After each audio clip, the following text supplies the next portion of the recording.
I've never been someone who believed in the supernatural.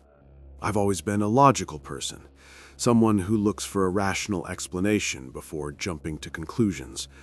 But what happened last October in the mountains of Colorado changed that. I work as a freelance house sitter. It's a pretty easy gig, mostly just making sure plants get watered and mail doesn't pile up. Usually I stay in suburban neighborhoods, but this job was different. A wealthy couple, the Millers, found my profile online. They offered me $3,000 to watch their estate for just 4 nights while they were at a gallery opening in Switzerland. The house was located 3 miles up a private, winding road outside of a small mountain town. When I finally reached the top, I was blown away. It was a massive, modern structure made almost entirely of glass, steel, and dark wood. It looked like something out of a magazine, but it was completely isolated. The nearest neighbor was miles away. Mr. Miller met me at the door. He was a tall, serious man. He didn't waste much time with small talk. He spent 30 minutes showing me the security system. He called it the Vigil. It was a high-tech network of 16 different 4K cameras. Some were hidden, some were visible. They covered every square inch of the property. "The app is on this tablet," he said, handing me a sleek device. "It's motion activated. If anything moves, even a deer, you'll get a notification.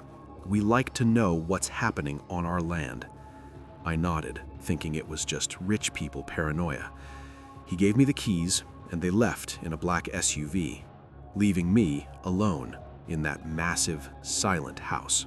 The first day was fine. I spent most of my time in the living room, which had floor-to-ceiling windows looking out over the valley. It was beautiful, but as the sun started to go down, the glass became a problem.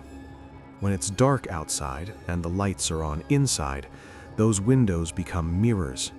You can't see what's out there, but anything out there can see you perfectly. I went to bed around 11 p.m. I was staying in the guest room on the 2nd floor. It was a large room with a heavy oak door. I fell asleep pretty quickly. But at 2:14 a.m., my phone buzzed on the nightstand. It was a notification from the Vigil. Movement detected. Backyard. I sat up, blinking. I opened the app and checked the live feed for the backyard. The footage was crisp, even in night vision. I watched the screen for a full minute, but there was nothing. Just some tall grass blowing in the wind. I figured it was a rabbit or a low-hanging branch. I put the phone down and went back to sleep. 10 minutes later, it buzzed again. Movement detected. Backyard. I checked again. Nothing. I went to the window and looked out, but I couldn't see a thing in the darkness. I decided to ignore it. The wind was probably just picking up. The second night was when things started to feel unsettling. I was in the kitchen making dinner when the notifications started, but they weren't just for the backyard anymore. Movement detected. Side entrance.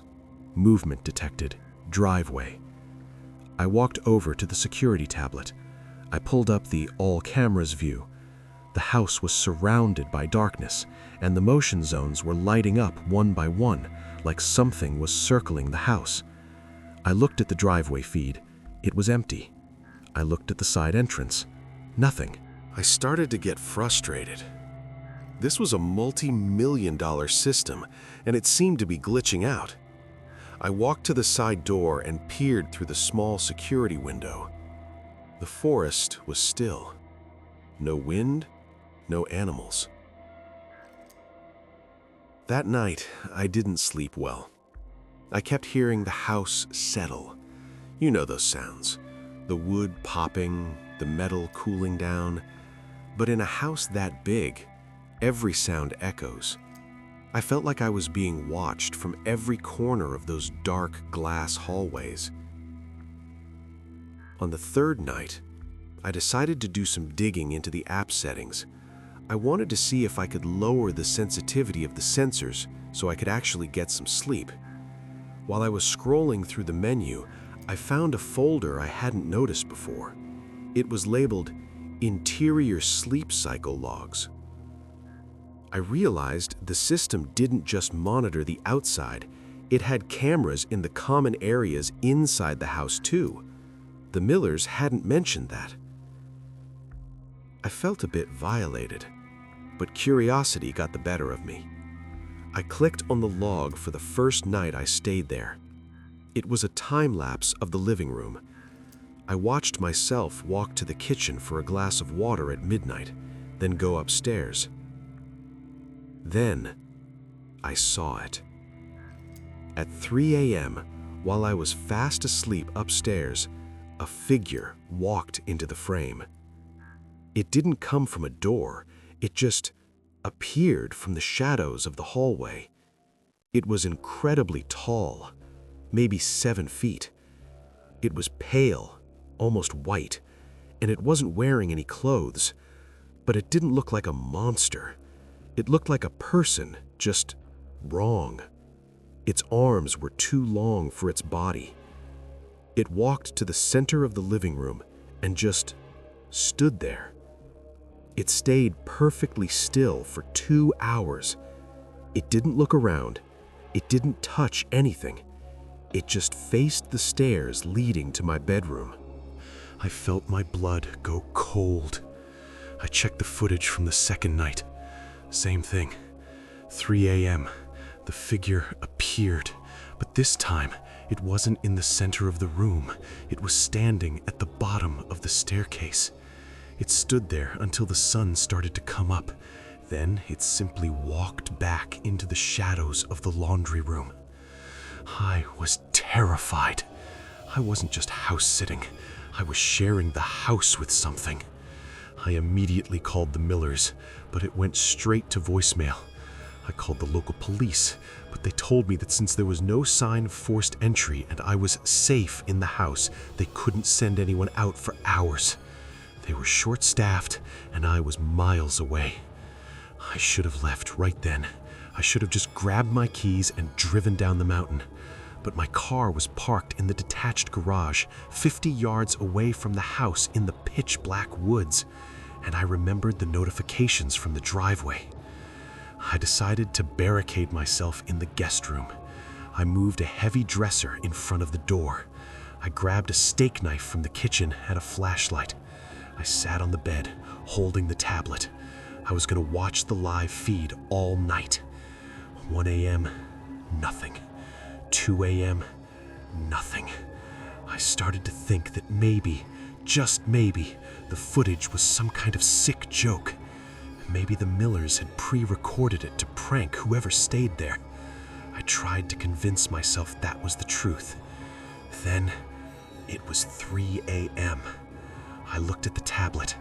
The living room camera was clear. At exactly 3 o'clock, the pale figure stepped out from the laundry room. My heart was pounding so hard I could feel it in my throat. I watched the screen. The figure didn't stop at the stairs this time. It started to climb them. It moved slowly, very slowly, as if it didn't want the floorboards to make a sound. I watched it reach the top of the stairs. It turned the corner into the hallway. My hallway. I looked at the guest room door. I could hear it.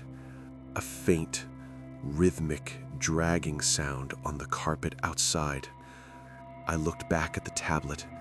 The figure was standing right outside my door. It was so tall that its head almost touched the ceiling. It didn't have a face. Not really. Just smooth, pale skin where the eyes and nose should be, and a slight indentation for a mouth. I held my breath. I didn't move. I didn't make a sound. On the screen, I watched the figure reach out its long, spindly arm. Its hand was massive, with fingers that looked like they had too many knuckles. I saw the hand wrap around the door handle. In the real world, right in front of me, I saw the brass handle of the guest room door begin to turn. Click. The door hit the dresser I had moved. The figure pushed. The dresser groaned against the floor, moving back an inch. Push. Another inch. I realized then the security system wasn't there to keep people out. It was there so the Millers could watch what happened to the people they left inside. The dresser moved again. There was enough of a gap now for a hand to reach through. I saw those long, pale fingers curl around the edge of the door. I didn't scream. I couldn't. I just sat there in the dark, watching the live feed of my own death as the door slowly opened.